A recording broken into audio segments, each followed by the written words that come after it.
वाराणसी में सुबह सपा के राष्ट्रीय अध्यक्ष ओम प्रकाश राजभर ने आरएसएस प्रमुख के बयान का समर्थन करते हुए कहा कि मोहन भागवत जी का बयान कांग्रेस पार्टी की तरफ इशारा है कि कांग्रेस पार्टी ने यहाँ मुसलमानों को ज़्यादा संख्या में ले आए।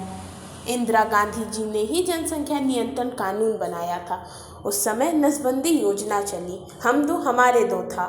उसी स्कीम में यह लोग जनसंख्या नियंत्रण कानून ला रहे हैं। महिलाओं को शिक्षित करो, मुफ्त शिक्षा, ज़्यादा शिक्षा दो। परिवार समाज शिक्षित होगा तो अपने आप उसका ध्यान जनसंख्या नियंत्रण की तरफ जाएगा।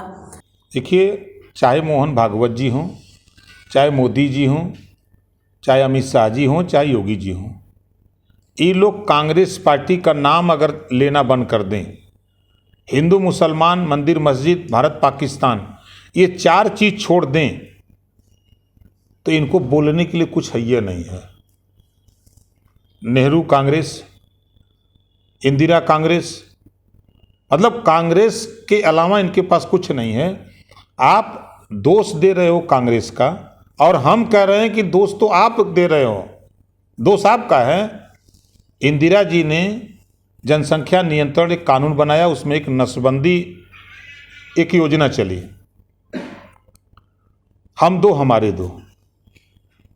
उसी स्कीम को ये लोग जनसंख्या नियंत्रण कानून ले आए।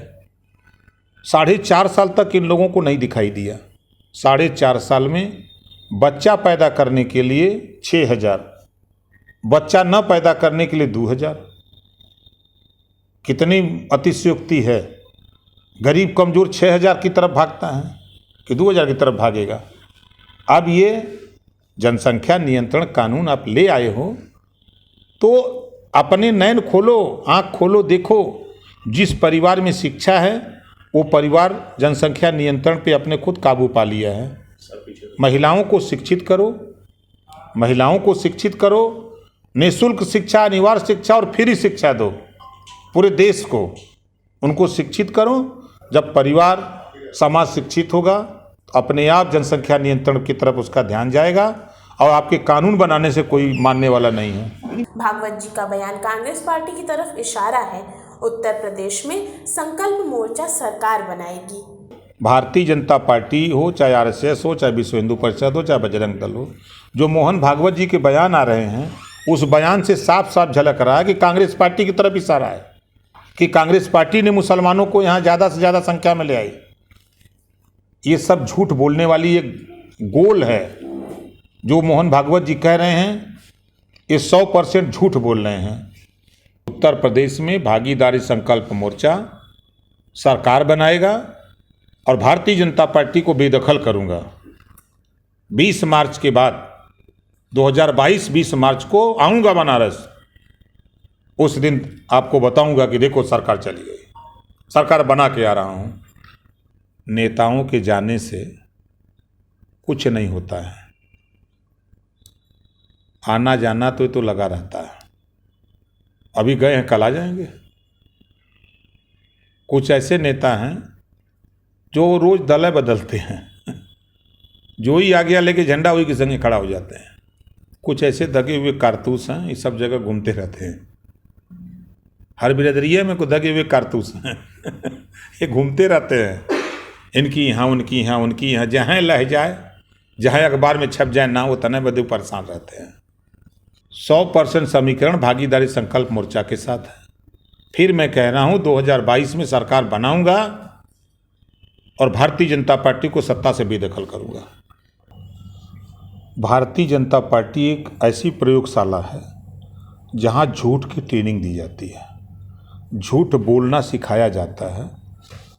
तो संसद में जो बयानबाजी बीजेपी ने किया, पूरे देश की मीडिया ही नहीं पूरी दुनिया की मीडिया ने भारत के कारनामे को देखा और दिखाया। लोग ऑक्सीजन के लिए तड़प रहे थे, बेड के लिए, दवा के लिए, वेंटिलेटर के लिए, और ये इस सूबे के उत्तर प्रदेश के मुख्यमंत्री और देश के प्रधानमंत्री वोट्स के लिए जूझ रहे थे।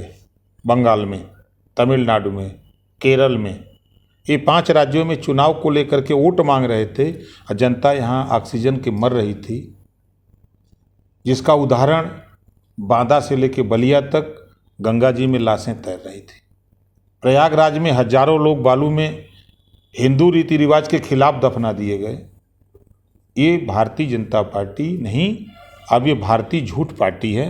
ये झूठ बोलने वालों की एक जमात हो गई है। देखिए, भारतीय जनता पार्टी, जनता मरे चाहे जिए, इनसे जनता से मतलब नहीं है। इनसे सिर्फ वोट कैसे मिले, सिर्फ ये पूरा का पूरा काम वोट के लिए करते हैं।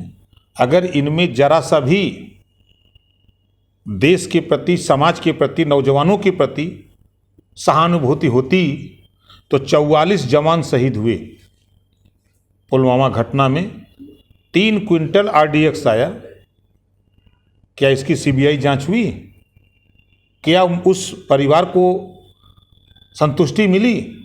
CBI जांच होती, 300 किलो RDX आया कैसे? इसकी जांच ये क्यों नहीं कराते हैं? इस नाते नहीं कराते, इनको वो जवान शहीद हुआ उससे मतलब नहीं, लाखों लोग मर गए कोरोना में, उससे कोई मतलब नहीं। ये सिर्फ वोट वाली पार्टी है। देश की जनता को धोखा दे करके, देश के सामने झूठ बोल करके, ये वोट ले करके देश को बेचने का काम कर रहे हैं। हमारे मोर्चे का दरवाज़ा खुला है। बसपा आना चाहे तो उसका स्वागत है, सपा आना चाहे तो उसका स्वागत है, कांग्रेस आना चाहे तो उसका स्वागत है, लेकिन भारतीय जनता पार्टी के लिए दरवाज़ा बंद है। मतलब भाजपा के खिलाफ जो एकदम उसकी सरकार जा रही है।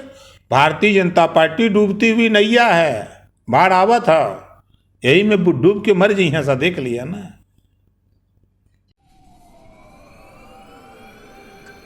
देश बदल रहा है और हमने इस बदलाव को देखा है। टेलीफोन से लेकर मोबाइल तक, झोपड़ियों से लेकर ऊंची ऊंची इमारतों तक, बायोस्कोप से लेकर बड़े बड़े मल्टीप्लेक्स तक, रेडियो से लेकर डिजिटल टीवी तक, साइकिल से लेकर एरोप्लेन तक। पर एक चीज जो नहीं बदली वह है इस बदलाव के दौर को पढ़ते समय चाय पीने का अंदाज। आशा ज्योति चाय, क्योंकि ये देता है जज्बा वक्त को बदलने का।